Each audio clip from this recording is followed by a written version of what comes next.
जय हिंद दोस्तों, आप सभी का स्वागत है। और आज हम लोग बात करने वाले हैं विनेश फोगाट और बजरंग पूनिया जी के बारे में। देखिए, इस समय बड़ी कंट्रोवर्सी चल रही है। क्या ये कांग्रेस की चाल है बीजेपी के खिलाफ? क्या बीजेपी को इसका झटका लगेगा? क्या आने वाले उत्तर प्रदेश के चुनाव 2027 में भी इसका असर देखने को मिलेगा? तो हम लोग जान लेते हैं इस वीडियो में, और हम लोग जान लेते हैं कि ब्रजभूषण जी ने विनेश फोगाट के बारे में क्या कहा और उसके जवाब में सुप्रिया जी ने क्या कहा।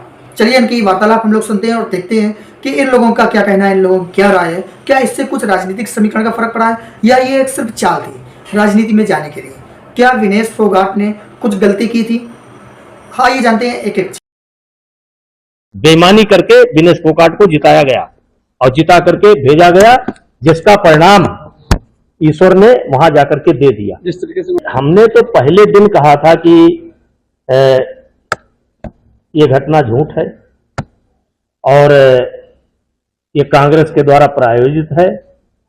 भूपेंद्र हुड्डा इसके मुख्य किरदार हैं, दीपेंद्र हुड्डा इसके किरदार हैं, और आज वो सारी चीजें निकल करके सामने आ गई हैं। देखिए, तो आप लोगों ने सुना कि ब्रजभूषण जी ने क्या कहा इस मामले के बारे में, लेकिन उन्होंने यहाँ तक कि भूपेंद्र हुड्डा के बारे में भी कहा कि ये सब उनकी साजिश, उनकी चाल है। तो आप सब लोगों की क्या राय है? क्योंकि जनता ही इन चीज़ों का सही जवाब दे पाएगी। आप सब लोग भी कमेंट करें कि आप क्या सोचते हैं इस बारे में। क्या विनेश फोगाट और बजरंग पूनिया जी ने गलती की? इसमें किसकी गलती रही? क्या ब्रजभूषण जी सही कह रहे हैं? और इसके बारे में सुप्रिया जी ने क्या जवाब दिया? आइए जान लेते हैं कि सुप्रिया जी ने क्या कहा। मुझे शर्म आती है इस बात की कि जिस आदमी का चार्जशीट में नाम है, जिसके ऊपर यौन शोषण के गंभीर आरोप हैं, जो आदमी इस देश के सदन में नहीं पहुंच पाया, उसको राजनीतिक मंच बार बार मीडिया दे रहा है। चार्जशीट में उनका नाम है, विनेश फोगाट को वो अटैक कर रहे हैं। बाकी 6 लड़कियों ने पर भी तो आपके ऊपर यौन शोषण का आरोप लगाया है। क्या वो आरोप चला गया है? किसको नहीं याद है कि आपके खिलाफ तो कोई कार्रवाई नहीं कर रही थी मोदी सरकार? वो तो भला हो सुप्रीम कोर्ट का, दिल्ली पुलिस आपको बचाते हुए घूमती रही। और विनेश फोगाट ने बड़ी हिम्मत से, बड़ी शिद्दत से एक लड़ाई लड़ी थी, अपने हक की लड़ाई लड़ी थी। और उसके बाद उस लड़की को जिस तरह से जमीन पर घसीटा गया, बूटों तले रौंदा गया, और उसके बाद वो ओलंपिक जाती है और ऑलमोस्ट स्वर्ण पदक जीत कर, जिसकी वो हकदार थी, वो जीत जाती। मेरा अपना मानना है, जिस तरह से ब्रजभूषण शरण सिंह चरित्र हनन कर रहे हैं, जिस तरह से ब्रजभूषण शरण सिंह महिला खिलाड़ियों के खिलाफ या बजरंग पूनिया के खिलाफ बोल रहे हैं, वो सर्वथा गलत है। लेकिन उनको बार बार मीडिया जो मंच दे रहा है, मसाला आपको लग रहा है स्टोरी में। मैं आपसे एक सवाल पूछती हूं, आप में से भी बहुत सारी महिलाएं हैं, 6 और उसमें लड़कियां थी, वो सब भी गलत थी। विनेश गलत है, वो सब भी गलत थी। राजनीति का अधिकार क्यों नहीं है हमारी देश की बेटियों को?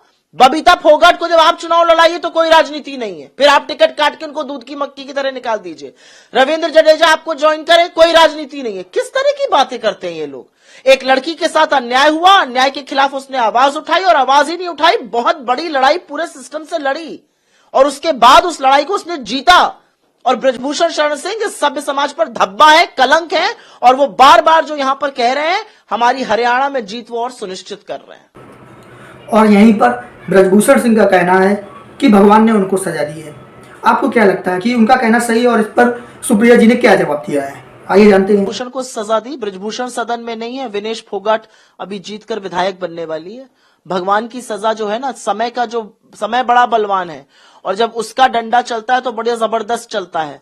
आप बैठकर वहां पर बयानबाजी कर रहे हैं और विनेश फोगाट जो है वो विधायक बनेंगी। ये है समय की बलवान, ये है समय का न्याय, ये है ईश्वर का न्याय। ईश्वर का न्याय ये है कि जो 6 और लड़कियों ने आपके ऊपर शोषण का आरोप लगाया था, वो आरोप आज भी जीवित है, आज भी आप चार्जशीटेड हैं। और इस तरह की बातें एक सार्वजनिक जीवन में व्यक्ति को नहीं करनी चाहिए, वो जो कर रहे हैं। देखिए, आप लोगों ने ब्रजभूषण जी और सुप्रिया जी दोनों लोगों की बातें सुनी, अपनी अपनी दोनों लोगों की राय है। अब आप लोगों की क्या राय है? क्या विनेश फोगाट जीतकर विधायक बनेंगी? क्या यहाँ से उनकी राजनीतिक करियर का शुरुआत होगा? आप लोग जरूर कमेंट करें। और क्या बीजेपी को भी इससे नुकसान हो सकता है? क्योंकि आने वाले चुनाव में जिस प्रकार इस बार लोकसभा में देखा गया है, लोकसभा चुनाव में जैसा हाल हुआ है, क्या आपको लगता है कि इससे भी कुछ फर्क पड़ेगा? क्योंकि इस समय बहुत सारे बीजेपी के नेता जो राहुल गांधी की तारीफ करते नहीं थक रहे हैं, जिसकी वजह से बीजेपी को काफ़ी कुछ झेलना पड़ सकता है, काफ़ी कुछ सोचना पड़ रहा है। आपको क्या लगता है 2027 में किसकी बनेगी सरकार? क्या जनता दोबारा से बीजेपी को चुनकर लाएगी?